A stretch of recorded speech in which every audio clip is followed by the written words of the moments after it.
Quand vous investissez dans des actions sur eToro, votre banquier ne reçoit aucune commission. Mais ne vous inquiétez pas. Après un week-end de ski à Chamonix, un smoothie à la noix de coco et un massage à 4 mains, il finira par s'en remettre. Investissez dans des actions sans payer de commission avec eToro.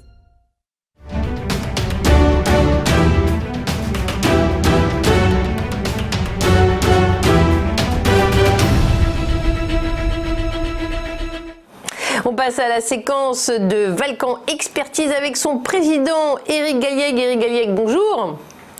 Bonjour Fabienne. C'est l'heure de notre point stratégique, toujours très intéressant. Alors, sur la semaine, le CAC n'a pas tellement varié si on regarde, hein. Oui, la semaine écoulée a été sanctionnée donc par une variation très limitée du cours du CAC 40 d'ailleurs et des actions américaines qui se sont stabilisées en fait au niveau de la semaine dernière, puisqu'on a une variation très faible de moins 0,5% ou moins 0,3% suivant les indices. C'est la même chose aussi pour l'euro qui est très stable contre le dollar. Et si on regarde en fait l'Allemagne comme l'Europe, eh bien on ne produit donc plus tellement à cause du confinement, et cela se reflète franchement dans les statistiques maintenant, hein. Oui, on a comme première nouvelle, première actualité importante de la semaine écoulée, on a donc sur le front économique ces premières publications de données statistiques ou données économiques dures, comme on dit, ce sont des données qui retracent, qui décrivent l'activité réelle et qui sont très défavorables. On a notamment la publication de la production industrielle en Allemagne qui a perdu 9,2% en avril, qui a perdu aussi 16% en France. Ce sont des chiffres effroyables qui sont les plus bas en fait que l'on ait pu observer depuis la création de ces statistiques.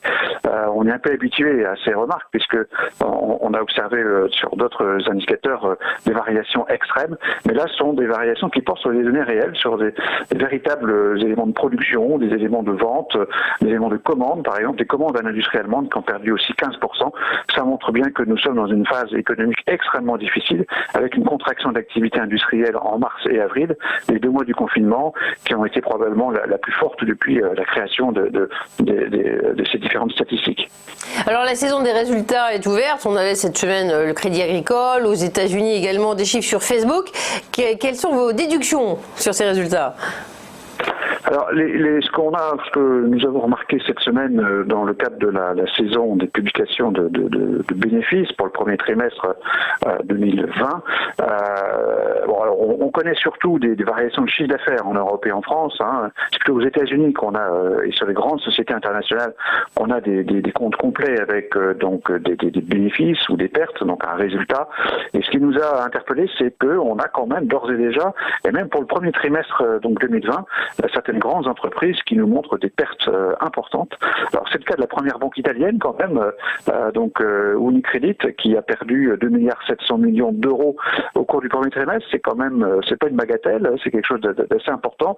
Et puis surtout aussi AB InBev, donc le premier brasseur mondial, qui a vu ses ventes baisser de près de 10%, donc de 9% au premier trimestre, alors que l'activité agroalimentaire de cette nature est plutôt défensive habituellement, et aussi des pertes de l'ordre de 2 milliards d'euros au niveau de la bottom line donc de ce groupe gigantesque.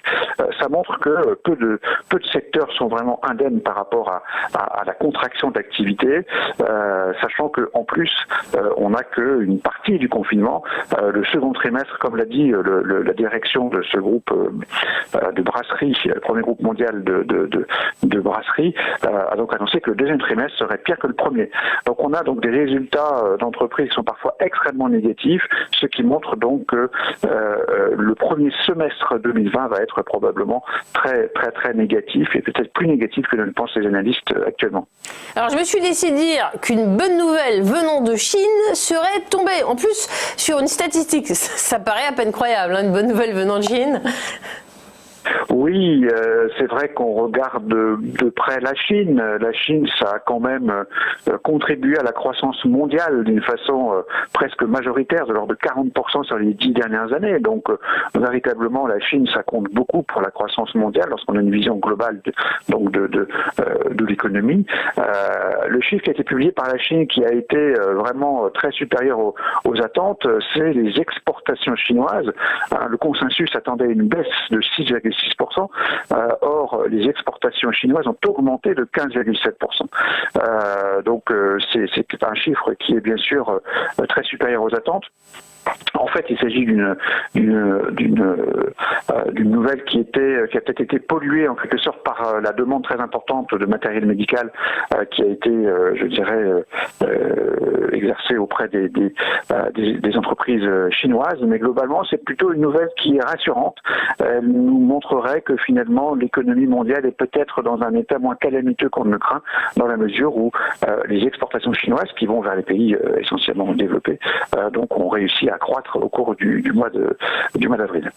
Et puis cette semaine, on a vu aussi que quand les juges se mêlent de politique monétaire, c'est déjà assez compliqué comme ça, non ?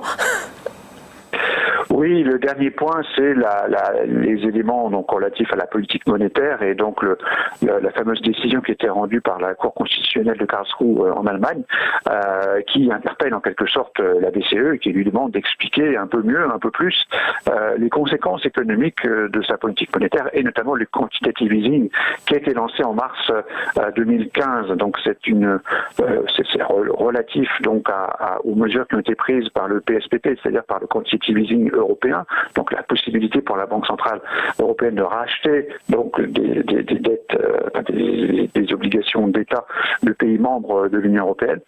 Et donc effectivement, le questionnement est important parce que finalement, ça concerne beaucoup plus l'Allemagne que l'Europe. Ça concerne plus l'Allemagne que l'Europe.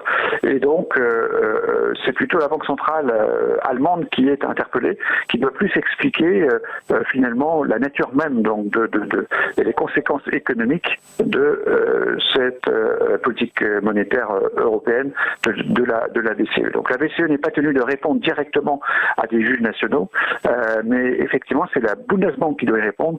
Et quelque part, c'est un peu une nouvelle négative, c'est une nouvelle négative qui pourrait donc amener l'Allemagne à se désolidariser de l'Europe, ce qui bien sûr serait une très mauvaise nouvelle en termes monétaires. C'est le moment de faire une synthèse de l'actualité de la semaine. Que retenez-vous ? Alors, on a malheureusement, il y a à nouveau une actualité qui globalement est négative, avec une note de -2, avec donc des nouvelles négatives en termes économiques dans la sphère réelle. Donc, bien sûr, la forte contraction de l'économie européenne qui est confirmée, les premières pertes réalisées par des entreprises, qui est aussi, bien sûr, un élément négatif, un peu compensé par effectivement la hausse des exportations chinoises, alors qu'on attendait une contraction, et puis le jugement donc de la Cour de Karlsruhe qui à la fois n'a pas de conséquences à court terme mais pose à nouveau un problème important sur l'avenir de l'euro si effectivement le premier pays européen est en difficulté juridique pour justifier sa participation donc aux politiques de la BCE. Donc au total, -2 pour cette semaine. Et dans ce contexte, quelle est votre recommandation, Éric Galliègue ? Alors, nous sommes aujourd'hui dans notre recommandation à la frontière entre la neutralité et la surpondération action. La limite est précisément à 4554 points, donc on est vraiment très très proche. Donc on est en gros précisément ce matin sur la limite entre la recommandation qui consiste à être neutre sur les actions, ce qu'on a proposé de faire la semaine dernière, et l'idée d'être surpondéré, ce que nous recommanderions si la bourse baissait un petit peu, elle continue à monter, en tout cas aujourd'hui manifestement sur les premières cotations. Donc nous sommes vraiment à un moment charnière en quelque sorte entre la neutralité et la surpondération. Merci beaucoup Éric Galliègue, nous étions avec le président de Valcan Expertise. Merci pour votre attention. À présent, une petite page de publicité.